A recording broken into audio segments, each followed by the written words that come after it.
Hello दोस्तों, स्वागत है आप सभी का आपके अपने यूट्यूब चैनल प्राइम प्रभाकर पे। दोस्तों, आज की इस वीडियो में हम देखने वाले हैं भारत वन स्थिति रिपोर्ट की, यानी कि इंडिया फॉरेस्ट स्टेटस रिपोर्ट 2023 को। ये लेटेस्ट वाली फॉरेस्ट रिपोर्ट है और ये जो है इसकी रिलीज डेट आप लोग याद रखेंगे, ये आपकी 23 दिसंबर 2024 को ये रिलीज हुई थी। ठीक है, ये आप याद रखेंगे। आज आपकी हो गई है 13 जनवरी, लेकिन ये आपके आने वाले, चूँकि आपको पता है जो फॉरेस्ट की रिपोर्ट है वो प्रत्येक 2 वर्ष में एक बार आती है। ठीक है, और ये आपकी 18वीं रिपोर्ट आई थी। इससे पहले 2021 में जो आई थी आपकी 17वीं रिपोर्ट, ठीक है, वही वाली चल रही थी। और 21 के बाद चूँकि आपको पता है ये 23 में होनी थी, 23 में हो नहीं पाई थी, तो ये 24 में कंप्लीट होके लास्ट 24 में एकदम से आई है। अब आपके 2025 में जो भी एग्ज़ाम होंगे, चाहे यूपीपीसीएस का एग्ज़ाम हो, यूपीएससी का एग्ज़ाम हो, यूपीपीएससी आरओ हो, इसके अलावा जितने भी एसएससी का एग्ज़ाम हो, ठीक है, चाहे आने वाले समय में एसएससी जीडी का एग्ज़ाम हो, सीजीएल हो, या आपका इलाहाबाद हाई कोर्ट का आरओ का हो, जो भी वनडे के एग्ज़ाम हो, बड़े एग्ज़ाम, छोटे एग्ज़ाम, कैसे भी एग्ज़ाम हो, फॉरेस्ट रिपोर्ट आने वाले 2025 और 26, यानी कि 2 साल तक ये फॉरेस्ट रिपोर्ट आपकी चलने वाली है। ठीक है, तो ये बहुत ही इंपॉर्टेंट टॉपिक है। ठीक है, इसमें एक एक पॉइंट मैंने लिया है जहाँ से आपके एग्ज़ाम में सवाल बन सकते हैं। ठीक है, मैंने ये वीडियो उस हिसाब से बनाई है, चाहे आपका यूपीएससी हो, चाहे आपके वनडे का एग्ज़ाम हो, कोई भी एग्ज़ाम हो, उन सभी में यहाँ से क्वेश्चन बनेंगे। तो मैंने छोटे से छोटे फैक्चुअल पॉइंट को भी लिया है और समझने वाली चीज़ों को भी लिया है। ठीक है, तो आप क्या याद रखेंगे, और ये जो है हिंदी और इंग्लिश दोनों में है। तो चूँकि मैं आपको हिंदी में वीडियोज़ बनाता हूँ तो मैं हिंदी में ये इसको पढ़ूंगा। ठीक है, बाकी इंग्लिश वाली चीज़ों को भी मैं हाईलाइट करते हुए आपको दिखाते हुए चलूँगा। ठीक है, और इसका कंप्लीट आपको PDF चाहिए तो आप मेरा टेलीग्राम ज्वाइन कर लें, वो लिंक उसका डिस्क्रिप्शन में दिया हुआ है। ठीक है, तो मैं वो आपको उस पर डाल दूंगा, तो वहाँ से भी आप लोग रिवाइज कर सकते हैं इसको अच्छे से। तो चलिए अब वीडियो की शुरुआत करते हैं। पहला पॉइंट हमारा है कि हाल ही में, यानी कि डेट मैंने आपको बता दी कि 23 दिसंबर को ये रिलीज हुई थी, ठीक है, 2024 को।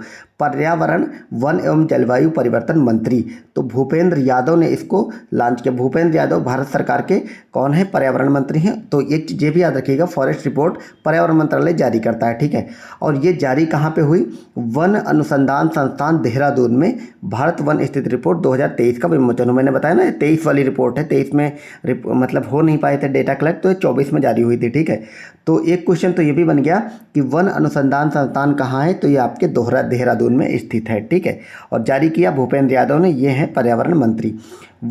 अगला पॉइंट है हमारा, वर्ष 1987 से भारतीय वन सर्वेक्षण द्वारा द्विवार्षिक आधार पर भारत वन स्थिति रिपोर्ट को प्रकाशित किया जा रहा है। तो ये सारे इंपॉर्टेंट पॉइंट हैं, आप याद रखेंगे।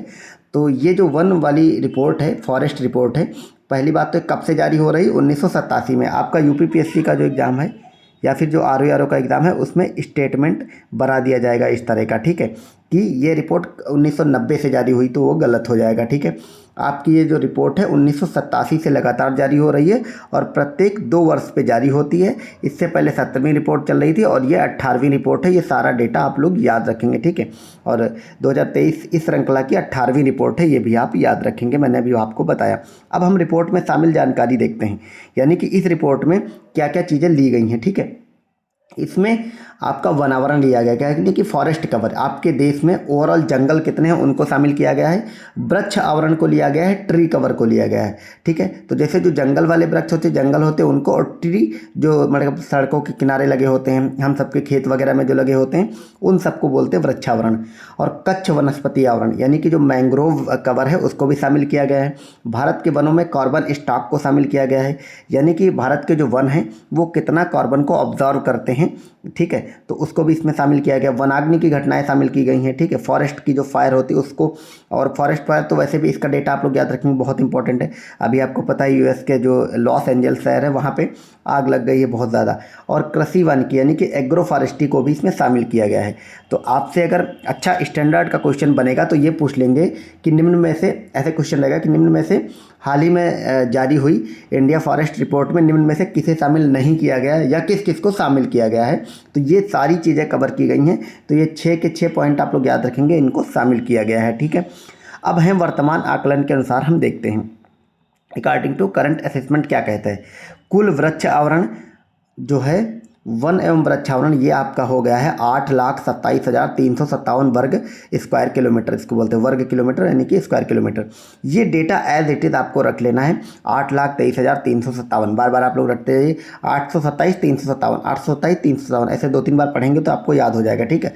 और ये जो डेटा है यानी कि इसी रिपोर्ट की बात हो रही है, ये जो है कुल भारत के क्षेत्रफल का कितना है, ये कुल भारत के क्षेत्रफल का 25.17% है। तो ये सारा डेटा बहुत इंपॉर्टेंट है। 827,357 यानी कि 8,27,357 स्क्वायर किलोमीटर, और ये कुल भारत के क्षेत्रफल का 25.17% है, ठीक है। और वनावरण का क्षेत्रफल लगभग 7,15,343 वर्ग किलोमीटर है, और ये जो है ये 21.76% है। और आपको पता होगा कि भारत में जो वनावरण एवं वृक्षारोपण है, उसका जो वृक्षारोपण और वनावरण उसका जो लक्ष्य है वो 33% निर्धारित किया गया है। यानी कि भारत की कुल भौगोलिक भूमि का 33% वनावरण या वृक्षावरण होना चाहिए, लेकिन अभी कितना हो पाया है 25.17%, ठीक है। और इस 25.17% है ये आपका वन और वृक्षावरण दोनों है, लेकिन हम जहाँ पे वन आवरण की बात करेंगे, ठीक है, ये डेटा इंपॉर्टेंट है, आपको कंफ्यूज नहीं होना है। ये जो 827,357 है और 25.17 ये वन और वृक्षावरण मिला करके है, लेकिन सिर्फ वनावरण की अगर बात करेंगे तो ये 21.76% है, और टोटल जो है वो 715,343 है। ये डेटा आप लोग अलग अलग याद करेंगे। अब आपको अगर कुल वृक्षावरण पूछे तो इतने से इतना घटा दीजिए और परसेंटेज से आप इतना देख लीजिए तो कितने % हो जाएगा, ठीक है। अब हम देखते हैं वृक्षावरण, तो वही वाली बात है जो अभी हमने ऊपर आपको बताया। वृक्षावरण हो जाएगा 1,12,014 वर्ग किलोमीटर, और इसका अगर परसेंटेज तो देखें तो 3.41% है। तो इसको अलग अलग भी याद करेंगे और अलग अलग याद करके उसको आप जोड़ लेंगे तो उतना बनेगा ऊपर जो मैंने आपको बताया। अब 2021 वाला जो था आपका जो पुराना फॉरेस्ट रिपोर्ट था, उससे अगर हम तुलना करें तो आपको पता होगा कि देश में कुल वनावरण और वृक्षावरण में 1445 वर्ग किलोमीटर की वृद्धि हुई है।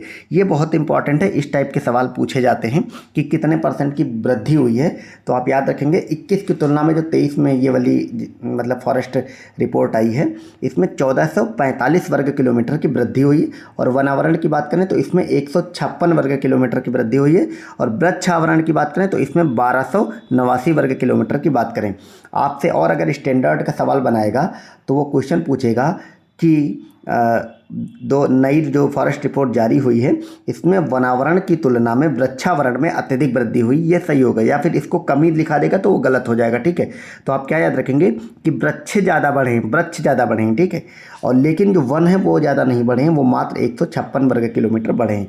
यही सब बातें इंग्लिश में लिखी गई हैं, आप लोग PDF डाउनलोड कर लीजिएगा ताकि ये अच्छे से कवर हो जाए। अब यहाँ से क्वेश्चन सबसे ज़्यादा बनते हैं कि वन एवं वृक्षावरण में अधिकतम वृद्धि दर्शाने वाले शीर्ष राज्य कौन है। अधिकतम वृद्धि की बात हो रही है तो सर्वाधिक वृद्धि जो हुई है वो छत्तीसगढ़ में हुई है 684 वर्ग किलोमीटर पे। फिर दूसरे नंबर पे उत्तर प्रदेश है 559 वर्ग किलोमीटर में। तीसरे नंबर पे उड़ीसा है 559 वर्ग किलोमीटर, और चौथे पर राजस्थान है 394। तो ये चारों स्टेट आप याद रखेंगे। और जो यूपी से संबंधित एग्जाम है, यूपी PSC हो चाहे आपका यूपी SSSC या यूपी को कोई भी एग्ज़ाम हो, उसको याद रखेंगे। यूपी में जो वृद्धि है वो 559 वर्ग किलोमीटर है, और ये दूसरे नंबर पे है। ये दोनों बातें आपको याद रखनी है, ठीक है। बाकी ये शीर्ष 4 स्टेट भी आप लोग याद रखेंगे। अगला है वनावरण में अधिकतम वृद्धि, ठीक है। ऊपर हमने क्या देखा, वनावरण और वृक्षावरण दोनों में वृद्धि। अब हम केवल और अगर वन में, वनावरण का मतलब सीधे से आप समझे कि वन में वृद्धि, तो सर्वाधिक वन या जंगल कहाँ पे बढ़े हैं, तो सबसे ज़्यादा जंगल बढ़े हैं मिजोरम में 242 वर्ग किलोमीटर में। फिर गुजरात पे 180 वर्ग किलोमीटर, और फिर तीसरे नंबर पे उड़ीसा 152 वर्ग किलोमीटर। तो मिजोरम, गुजरात और उड़ीसा, इनमें सर्वाधिक वृद्धि हुई है वन के मामले में, ठीक है। फिर देखते हैं क्षेत्रफल की दृष्टि से सबसे अधिक वन एवं वृक्षावरण वाले शीर्ष 3 राज्य। तो अगर क्षेत्रफल की दृष्टि से देखें, देखो क्षेत्रफल और प्रतिशत की दृष्टि से ये अलग अलग हमको देखना होता है, ये आप चीज़ याद रखेंगे। तो क्षेत्रफल सबसे ज़्यादा कहाँ है, वन एवं वृक्षावरण दोनों का अगर बात करें मिला करके, ठीक है। तो शीर्ष 3 राज्यों में मध्य प्रदेश पहली वाली रिपोर्ट में भी टॉप पे था और इसमें भी टॉप पे है, ठीक है। तो मध्य प्रदेश में सर्वाधिक वनावरण और वृक्षावरण है, और इसका कुल एरिया है 85,724 वर्ग किलोमीटर। दूसरे नंबर पर हमारा अरुणाचल प्रदेश है 67,083 वर्ग किलोमीटर। तीसरे पे महाराष्ट्र है। इसका डेटा अगर ना भी याद रखें, आप पहले वाले का सिर्फ याद रखेंगे 85,724 वर्ग किलोमीटर। बाकी आपको टॉप 3 स्टेट याद रखने हैं, मध्य प्रदेश, अरुणाचल प्रदेश और महाराष्ट्र। महाराष्ट्र तीसरे पे आप याद रखेंगे, ठीक है। अगला है कुल भौगोलिक क्षेत्रफल की तुलना में वनावरण के प्रतिशत की दृष्टि से, ठीक है। अब अभी हमने क्या देखा, कुल क्षेत्रफल की दृष्टि से। अब हम देखेंगे क्षेत्रफल में प्रतिशत की दृष्टि से, ठीक है। कुल भौगोलिक क्षेत्रफल मतलब कि किसी भी स्टेट का जितना क्षेत्रफल है उसमें कितना प्रतिशत वन है, वो बात यहाँ पे कही जाती है। तो उसमें नंबर 1 पे आता है आपका लक्षद्वीप 91.33%। दूसरे नंबर पर मिजोरम है 85%, 85.34। फिर तीसरे पे अंडमान एवं निकोबार द्वीप समूह है 81.62%। ये बहुत इंपॉर्टेंट है, यहाँ से सवाल बनता है। आप देखें कि लक्षद्वीप की कुल जो मतलब कुल जो क्षेत्रफल है लक्षद्वीप का, उसमें से 91.33% तो सिर्फ और सिर्फ वनावरण है, ठीक है। और दूसरे नंबर पर मिजोरम है, तीसरे पे अंडमान निकोबार है। ये बात आप लोग याद रखेंगे।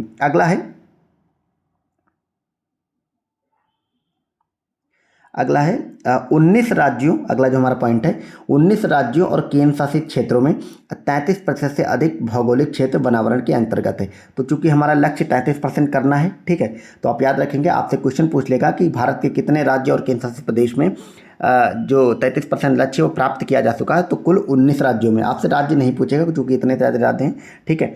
और आप ये भी याद रखेंगे कि इन 19 राज्य जो हैं उनमें से 8 के 8 तो केंद्र शासित प्रदेश हैं। वो 8 कौन कौन से हैं? अच्छा, 8 के 8 केंद्र शासित प्रदेश नहीं है, मतलब ये जो नॉर्थ ईस्ट वगैरह वाले स्टेट हैं वो इसमें शामिल हैं, और बाकी सभी आपके ये केंद्र शासित प्रदेश हैं, जैसे मिजोरम, लक्षद्वीप, अंडमान निकोबार द्वीप समूह, अरुणाचल प्रदेश, नागालैंड, मेघालय, त्रिपुरा, मणिपुर। इसमें 75% से अधिक वनावरण शामिल है, ठीक है। अच्छा, तो ये वाले जो हमने स्टेट लिख रखे हैं 8 राज्य, इनमें 75%, मतलब इनके कुल भौगोलिक क्षेत्रफल का 75% जो है वो वनों से ज़्यादा है, ठीक है, आप याद रखेंगे।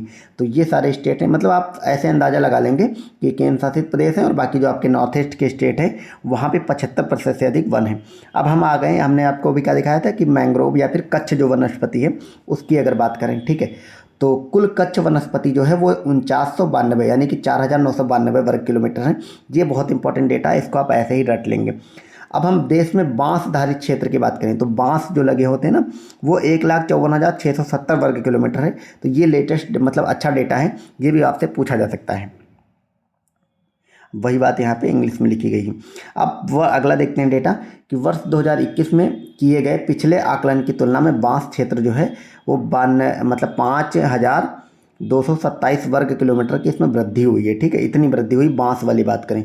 बाह्य वन वृक्षों से औद्योगिक काष्ठ का कुल वार्षिक संभावित उत्पादन जो है वो 91.51 मिलियन घन मीटर अनुमानित किया गया है। ये मतलब औद्योगिक काष्ठ, औद्योगिक काष्ठ का मतलब लकड़ी, और औद्योगिक मतलब उद्योग के लिए जो लकड़ी प्रयुक्त होगी उसमें जो है जो उत्पादन है वो 91.51 मिलियन घन अनुमानित किया गया। आप इस ये सिर्फ डेटा याद रखेंगे, यानी कि कुल जो आपकी वन या फिर जो वृक्ष हैं उनमें से जो आपके औद्योगिक लकड़ी है वो 91.51 मिलियन घन मीटर अनुमानित किया गया है, ठीक है। अब हम कार्बन स्टॉक की अगर बात करें तो कि वनों में कुल कार्बन स्टॉक ये आपका हो जाएगा कितना, 7285.5 मिलियन टन अनुमानित किया गया है। यानी कि ये भारत में कुल जो कार्बन उत्सर्जन होता है उसमें से 7285, आप याद रखेंगे, 7285.5 मिलियन टन जो है वो ये वृक्ष जो है वो अब्जॉर्व कर लेंगे, ठीक है। पिछले आकलन की तुलना में देश के कार्बन स्टॉक में 81.5 मिलियन टन की वृद्धि हुई है। तो अगर आप पिछले वाली रिपोर्ट देखें तो उसमें 81.5 मिलियन अगर इसमें से घटा देंगे तो उतना था, ठीक है। तो इतनी की वृद्धि हुई, कितने, 81.5 मिलियन टन की। अब हो कितना गया, 7285 मिलियन टन, ठीक है, 7285.5 मिलियन टन। अगला देखते हैं कि भारत का कार्बन स्टॉक जो है वो 30.43 बिलियन टन CO2 के समतुल तक पहुंच गया है। तो अगर आपको पता होगा कि भारत में ओवरऑल अगर देखा जाए तो 30.43 बिलियन टन CO2 उत्सर्जित होता है, ये भी आप याद रखेंगे। ये सब डेटा है, ठीक है। आप खुद ही सोचें कि 30 बिलियन का CO2 जो है उत्सर्जित होती है और ये पेड़ कितना ऑब्जर्व करते हैं, मतलब 7285 मिलियन टन, मतलब बहुत कम ऑब्जर्व करते हैं जितना करना, मतलब इसका मतलब है कि हमारे यहाँ वृक्ष वगैरह कम है, मतलब इन रेस्पेक्ट टू CO2 जितना उत्सर्जित होता है उसके मुकाबले बहुत कम होता है। यह दर्शाता है कि वर्ष 2005 के आधार वर्ष की तुलना में भारत पहले ही 2.29 बिलियन टन अतिरिक्त कार्बन सिंक तक पहुंच चुका है, ठीक है। तो ये मतलब कार्बन टन वगैरह 2005 में जो निर्धारित किया गया था, तो भारत को जितना उत्सर्जित करना था उससे अतिरिक्त ऑलरेडी भारत कर रहा है, ठीक है।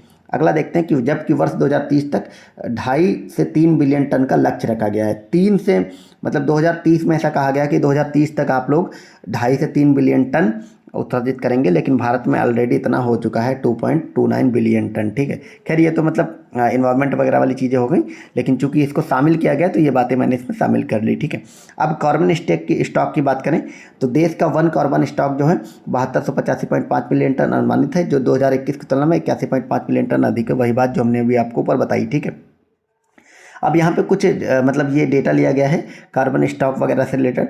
तो शीर्ष राज्य कौन है जो कार्बन को मतलब ऑब्जर्व करते हैं भारत में? अरुणाचल प्रदेश नंबर 1 पे। ये डेटा आप नहीं याद रखेंगे, मतलब बहुत इंपॉर्टेंट नहीं एग्जाम के लिए, आप सिर्फ स्टेट याद रखेंगे।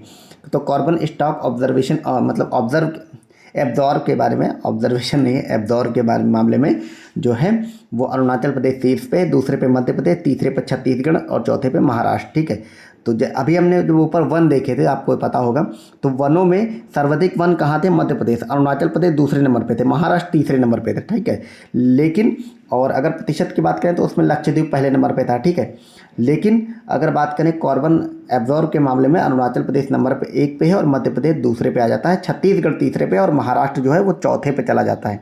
ठीक है, भारत का कार्बन स्टॉक जो है वो 30.43 बिलियन टन CO2 के समतुल्य पहुंच गया। ये वही बातें हैं जो अभी हमने ऊपर आपको बताई थी, डबल लिख गया।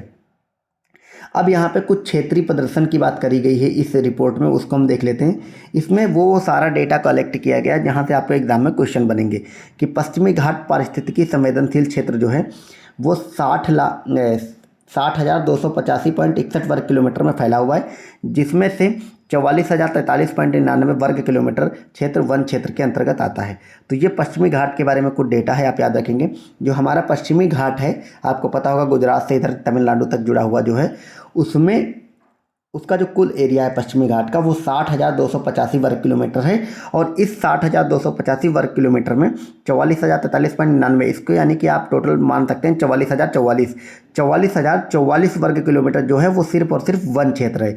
यानी कि 73% पश्चिमी घाट का जो पूरा इलाका है उसमें 73% सिर्फ और सिर्फ वन है, आप याद रखेंगे। ठीक है, अब पूर्वोत्तर क्षेत्र के में कुल वृक्ष एवं पर्यावरण की बात करें तो 1,74,394 वर्ग किलोमीटर है, जो इन राज्यों के भौगोलिक क्षेत्रफल का 67% है। तो अगर ओवरऑल मतलब स्टेट वाइज तो हमने ऊपर देख लिया, लेकिन केवल और केवल अगर हम नॉर्थ ईस्ट की बात करें, सारे स्टेट को मिला लिया जाए 8 के 8, ठीक है, इसमें हम सिक्किम को भी शामिल करते हैं, 7 सिस्टर्स वाले उधर वाले राज्य और यहाँ पे जो आपका सिक्किम है उनको मिला करके, तो इनका जो कुल क्षेत्रफल है उसका 67% वन एवं वृक्ष है, आप याद रखेंगे। और जो ओवरऑल एरिया की बात करेंगे तो 1,74,394 वर्ग किलोमीटर है। ठीक है, तो ये सारा इतना डेटा हो गया। अब हम चलते चलते आपको मैंग्रोव का भी डेटा बता देते हैं। मैंग्रोव बहुत इंपॉर्टेंट है, यहाँ से खूब सारे सवाल बनते हैं। ठीक है, मैंग्रोव आवरण की बात करें तो ये जो है वो 4 लाख, और ये है आपका 4 लाख नहीं, 4,991.68 वर्ग किलोमीटर। ठीक है, तो ओवरऑल आप क्या करेंगे 5,000 से थोड़ा सा कम, यानी कि 49,991.68 वर्ग किलोमीटर, इसको 660 बोलेंगे। ठीक है, 49,991.68 वर्ग किलोमीटर भारत में वन है, जो कुल भौगोलिक क्षेत्रफल का मात्र 0.15% है। और इसमें 2021 की से अगर बात करें तो 7.43 वर्ग किलोमीटर की कमी आई है। ये बहुत इंपॉर्टेंट डेटा है, क्योंकि हमने ऊपर जितनी भी डेटा देखे सब में कहीं ना कहीं से वृद्धि हुई है। सिर्फ और सिर्फ मैंग्रोव का डेटा ऐसा है जिसमें कमी पाई गई है। और कितनी कमी पाई गई तो एक एक डेटा आप याद रखेंगे कि 4991 वर्ग किलोमीटर आपका है कितना मैंग्रोव है। ये कुल भौगोलिक क्षेत्रफल का कितना है, मात्र 0.15% है। ठीक है, और इसमें 2021 वाले रिपोर्ट की तुलना में कमी आई है। कमी कितनी हुई है 7.43 वर्ग किलो, ये परसेंट नहीं, 7.43 वर्ग किलोमीटर की आपकी कमी आई है। ये मतलब कुल क्षेत्रफल की बात करी गई है कि 7.43 वर्ग किलोमीटर इसमें कम हो गया है मैंग्रोव। ठीक है, अब मैंग्रोव की बात करें कहाँ कहाँ पे कम हुआ है, तो गुजरात में मैंग्रोव आवरण में 36.39 वर्ग किलोमीटर की कमी देखी गई है। ठीक है, जबकि आंध्र प्रदेश और महाराष्ट्र में 13.01 वर्ग किलोमीटर और 12.39 वर्ग किलोमीटर की वृद्धि देखी गई। ठीक है, तो गुजरात में कमी आई है कितनी 36.39 वर्ग किलोमीटर की, और आंध्र प्रदेश और महाराष्ट्र में 13.04 और 12.39 वर्ग किलोमीटर की वृद्धि हुई है। तो ओवरऑल आप देखेंगे कि गुजरात में सबसे ज़्यादा कम हुआ है, लेकिन चूंकि आंध्र प्रदेश और महाराष्ट्र में इतना बढ़ गया है, तो जब आप इसको बढ़ा हुआ से मतलब जितना कम हुआ उससे बढ़ा हुआ आप घटाएंगे तो ये आपका जो डेटा निकल करके आएगा वो 7.43 वर्ग किलोमीटर आएगा, जिसकी की कमी हुई है। ठीक है, अगला देखते हैं हम वनाग्नि की अगर डेटा की बात करें। ठीक है, तो यहाँ पे ये नहीं लिखा गया है कि मैंग्रोव सबसे ज़्यादा कहाँ कहाँ पे है, मतलब अगर स्टेट वाइज डेटा की बात करें, क्योंकि वो बताना बहुत ज़रूरी है, वो शायद मिस हो गया। मैं आपको ऐसे ही बता देता हूँ, आप लोग नोट डाउन कर ले इसको। तो मैंग्रोव की बात करें स्टेट वाइज, तो पहले नंबर पे जो आपका स्टेट आता है वो आता है पश्चिम बंगाल यानी कि वेस्ट बंगाल। ठीक है, दूसरे नंबर पे जो आपका आता है वो आता है गुजरात। ठीक है, तीसरे नंबर पे आपका आता है अंडमान एवं निकोबार, ये लेटेस्ट वाली रिपोर्ट में। ठीक है, इनको भी आप याद रखेंगे कि भारत में सबसे ज़्यादा जो मैंग्रोव हैं वो वेस्ट बंगाल में है, और उद्देश्य सेकेंड नंबर पे गुजरात है, तीसरे नंबर पे अंडमान निकोबार है। ठीक है, और गुजरात में आप ये भी याद रखेंगे, गुजरात में 39 कितना भी हमने आपको बताया था, गुजरात में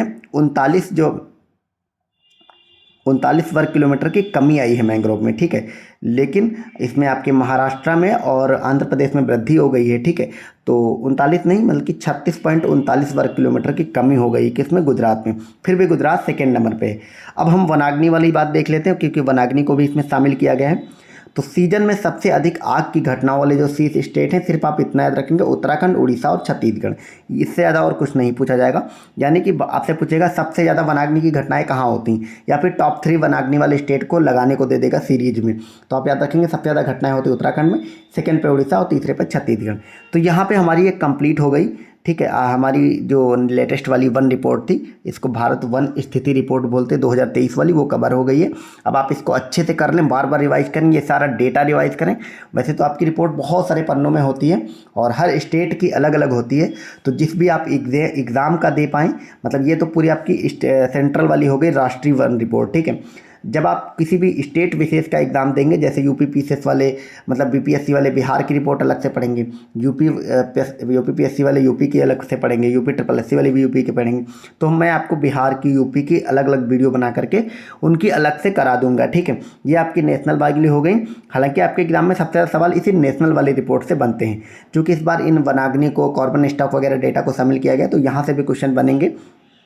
तो इन डेटा को भी आप याद कर लें, और मैंने उन्हीं सारे डेटा को लिया है जहां से आपके एग्जाम में क्वेश्चन बन सकते हैं। बाकी ये पीडीएफ के लिए आप लोग मेरा टेलीग्राम ज्वाइन कर लें, उस पर मैं पीडीएफ डाल दूंगा। उसमें ये सब डेटा, ये पूरी की पूरी पीडीएफ हिंदी और इंग्लिश दोनों में है, तो दोनों में आपको वहाँ पे मिल जाएगी। ठीक है, इसके अलावा एक बात मुझे आपसे और करनी है, आप सब मुझे बताएं खुद ही, कि जैसे हमने अभी इलाहाबाद हाई कोर्ट का group C, group D, steno, driver वगैरह का एग्ज़ाम आपको कराएं। ठीक है, कंप्लीट उसकी प्रिपरेशन कराई। अब आप लोग मतलब बताएं कि मैं आपको, कि आप लोग कमेंट करके मुझे ये बताएं कि मैं आपको नेक्स्ट यूपी ट्रिपल एससी के किस एग्ज़ाम की तैयारी कराऊं, या फिर यूपी पीएससी आरओआरओ को कराऊं। ठीक है, जैसे बहुत सारे लोगों ने, मैंने एक पोल कराया था अपने टेलीग्राम पे, तो बहुत सारे लोगों ने ये बताया मुझे कि वो लोग मतलब चाह रहे हैं कि इलाहाबाद हाई कोर्ट के आरओआरओ की मैं आपको प्रिपरेशन कराऊं। लेकिन मैं सोच रहा हूँ उसका कुछ नोटिफिकेशन या कुछ आ जाए फिर कराया जाए। उसका कारण ये है कि अभी जो कुछ जानकारियाँ मिल रही हैं और बहुत सारे लोग बता भी रहे हैं, आपका इलाहाबाद हाई कोर्ट में मतलब जो प्रमोशन के लिए ऊपर भेजे गए हैं, तो वो अभी कुछ क्लियर नहीं हो पा रही स्थिति, तो उसमें थोड़ा टाइम लग सकता है। टाइम इन द सेंस मतलब वो पूरा 1 साल भी लग सकता है शायद, मतलब 6 महीने से पहले तो कुछ नहीं होने वाला है। तो आप लोग दूसरे मतलब एग्ज़ाम जो हैं वो टारगेट करें। जैसे आपका यूपी पीएससी आरओआरओ हो गया, ठीक है, आपका यूपी पीएससी जो लोग देते हैं, यूपी पीसीएस 2025 वाला, वो भी आपका जल्दी होगा, मई में होने की संभावना बताई जा रही है। तो वो सब एग्ज़ाम आप टारगेट करें। यूपी पीएससी जल्दी हो जाएगा, ना कि इलाहाबाद हाईकोर्ट का आरओआरओ। ठीक है, उसमें थोड़ा टाइम लग रहा है, कुछ चीज़ें हो रही, और मेरा भी मानना वह है कि वो 8-10 महीने से पहले तो नहीं होने वाला है। ठीक है, इसके अलावा यूपी ट्रिपल एससी का आपका अगर मतलब कैलेंडर आता है तो लेखपाल वगैरह का एग्ज़ाम जल्दी होंगे, और बाकी जूनियर असिस्टेंट वगैरह के भी हो सकते हैं। ठीक है, तो जो भी है आप लोग अपना बताएं कि आप किसकी तैयारी कर रहे हैं, कौन सा एग्ज़ाम देने वाले हैं, तो मैं उसकी फिर कंप्लीट तैयारी, कंप्लीट नोट सब आपको इसी चैनल पे प्रोवाइड कराऊंगा। ठीक है, टेलीग्राम पे और वीडियोज़ वगैरह के माध्यम से। ठीक है, मिलते हैं अगले वीडियो में। बाकी ये वीडियो कैसी लगी आप सब कमेंट करके अपना फीडबैक जरूर दें। Thank you so much video को यहाँ तक देखने के लिए। Bye bye.